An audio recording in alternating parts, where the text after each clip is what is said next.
Yoyakim Raja Yehuda. Yoyakim berumur 25 tahun pada waktu ia menjadi raja. Dan 11 tahun lamanya ia memerintah di Yerusalem. Nama ibunya ialah Zebuda binti Pedaya dari Rumah. Ia melakukan apa yang jahat di mata Tuhan, tepat seperti yang dilakukan oleh nenek moyangnya.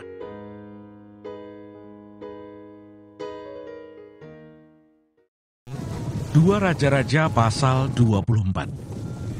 Dalam zamannya majulah berperang Nebukadnezar Raja Babel.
Lalu Yoyakim menjadi takluk kepadanya 3 tahun lamanya.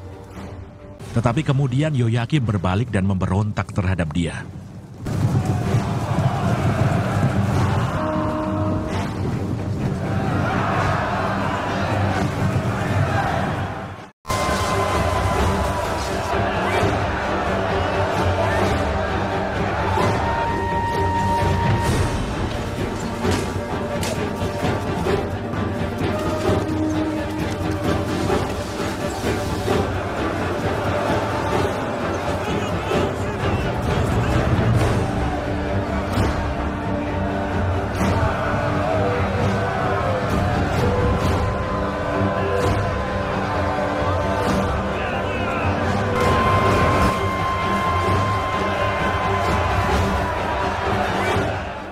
Tuhan menyuruh gerombolan-gerombolan Kasdim, gerombolan-gerombolan Aram, gerombolan-gerombolan Moab, dan gerombolan-gerombolan Bani Amon melawan Yoyakim.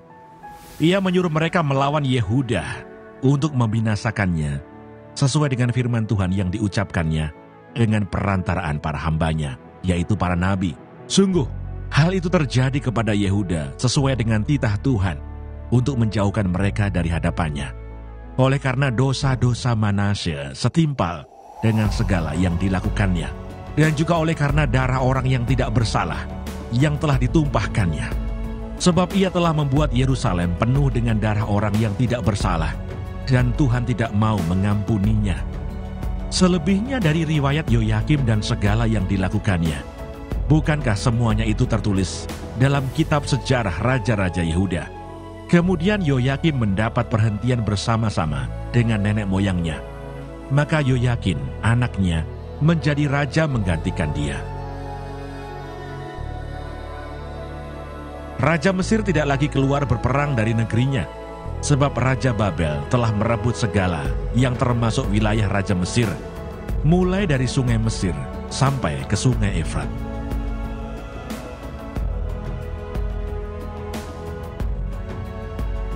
Yoyakin Raja Yehuda. Yoyakin berumur 18 tahun pada waktu ia menjadi raja, dan 3 bulan lamanya ia memerintah di Yerusalem. Nama ibunya ialah Nehusta binti Elnatan dari Yerusalem.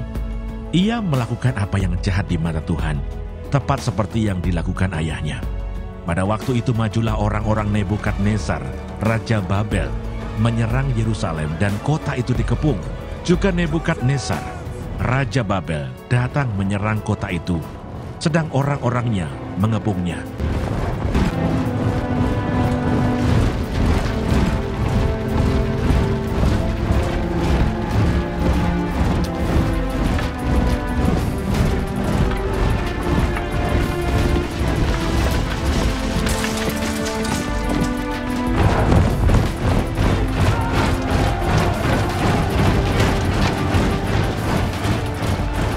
Lalu keluarlah Yoyakin Raja Yehuda mendapatkan Raja Babel. Ia sendiri, ibunya, pegawai-pegawainya, para pembesarnya, dan pegawai-pegawai istananya. Raja Babel menangkap dia pada tahun yang ke-8 dari pemerintahannya. Ia mengeluarkan dari sana segala barang perbendaharaan rumah Tuhan dan barang-barang perbendaharaan istana raja. Juga dikeratnya emas dari segala perkakas emas yang dibuat oleh Salomo, Raja Israel, di bait Tuhan, seperti yang telah difirmankan Tuhan. Ia mengangkut seluruh penduduk Yerusalem ke dalam pembuangan, semua panglima dan semua pahlawan yang gagah perkasa, 10.000 orang tawanan, juga semua tukang dan pandai besi. Tidak ada yang ditinggalkan, kecuali orang-orang lemah dari rakyat negeri. Ia mengangkut Yoyakin ke dalam pembuangan ke Babel, juga ibunda raja, istri-istri raja, pegawai-pegawai istananya, dan orang-orang berkuasa di negeri itu dibawanya sebagai orang buangan dari Yerusalem ke Babel. Semua orang yang gagah perkasa, 7.000 orang banyaknya, para tukang dan para pandai besi, 1.000 orang banyaknya. Sekalian pahlawan yang sanggup berperang dibawa oleh Raja Babel sebagai orang buangan ke Babel. Kemudian Raja Babel mengangkat matanya, paman Yoyakin menjadi raja menggantikan dia, dan menukar namanya menjadi Sedekia. Sedekia Raja Yehuda, runtuhnya kerajaan Yehuda. Sedekia berumur 21 tahun pada waktu ia menjadi raja, dan 11 tahun lamanya ia memerintah di Yerusalem. Nama ibunya ialah Hamutal binti Yeremia dari Libna. Ia melakukan apa yang jahat di mata Tuhan, tepat seperti yang dilakukan Yoyakim. Sebab oleh karena murka Tuhanlah terjadi hal itu terhadap Yerusalem dan Yehuda, yakni bahwa ia sampai membuang mereka dari hadapannya.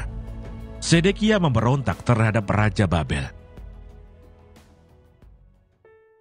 2 Raja-Raja pasal 25. Maka pada tahun ke-9 dari pemerintahannya, dalam bulan yang ke-10, pada tanggal 10 bulan itu, datanglah Nebukadnezar, Raja Babel, dengan segala tentaranya menyerang Yerusalem.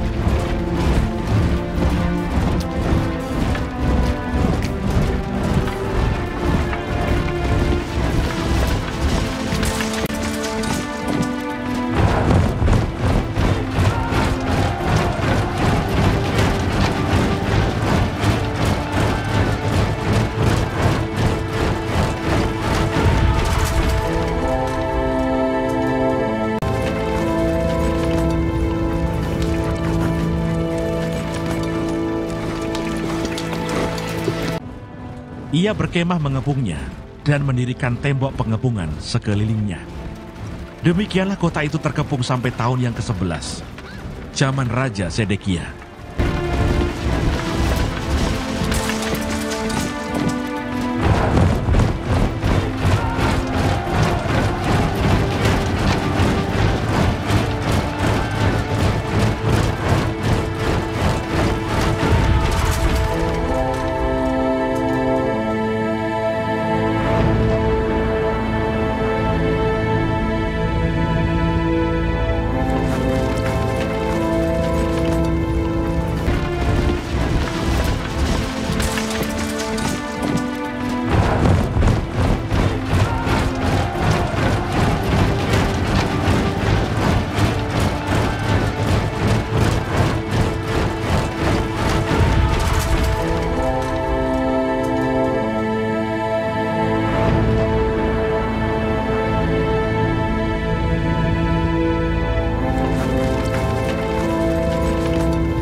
ketakutan pada rakyat negeri itu.